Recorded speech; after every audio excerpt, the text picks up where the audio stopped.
আসসালামু আলাইকুম। আশা করি সবাই ভালো আছেন। তো গরুর জন্য সারা বছর খাওয়ানোর জন্য এবার আগেভাগেই খড় নিয়ে নিলাম। কারণ এই বছর খড়ের যে ক্রাইসিস গেছে, তো গরুর প্রচণ্ড কষ্ট হয়েছে। ঘাস পাওয়া যাচ্ছিল না, খড় পাওয়া যাচ্ছিল না। যাই খুব খাবারের কষ্ট গেছে গরুগুলার। তো সেই জন্য আমি এবার আগেভাগেই খড় নিয়ে রাখলাম। তো এখানে হচ্ছে প্রায় ১ বিঘা জমির খড়। ১ বিঘা আমাদের এদিকে ৫০ শতকে বিঘা। সো ৫০ শতক জমির খড়। এই টলির দিয়ে ২ টলি খড় আরকি। তো এই বছর প্রচুর খড়ের চাহিদা এবং দাম থাকায় মানে খড়ের দামটা একটু বেশি পড়ছে।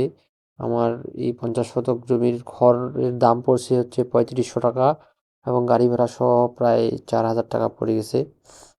তো আমি খুঁজছিলাম হচ্ছে আটি বাঁধা খড়, কিন্তু আমাদের এদিক বেশিরভাগ মেশিন দিয়ে মারে। এই জন্য আটি বাঁধা খড় পাওয়া যায় না, সবাই এভাবে এলোমেলো খড় করে এদিকে। এই মানে এই খড়গুলোকে আমাদের দিকে পোয়াল বলে, আপনাদের দিক কী বলে আমি জানি না।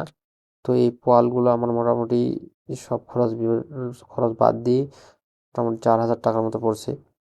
আর এই খড়গুলোকে যদি আমি একটু প্রসেস করে রাখতে পারি, তবে তবে গরু ইনশাল্লাহ নষ্ট করবে না। প্রসেসটা হচ্ছে আহ, আপনারা লবণ পানি, সরি লবণ যদি ছিটিয়ে দিতে পারেন যখন খড়গুলো ঘরে রাখবেন, তো পরবর্তী সময় এই খড়গুলো গরু ভালো খায়।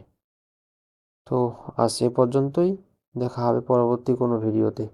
আর হ্যাঁ, আপনাদের দিকে খড়ের দাম কেমন একটু যদি জানাইতেন। যদি কম দামে খড় পাওয়া যায় তাহলে আমি কিছু খড় কিনবো আরও।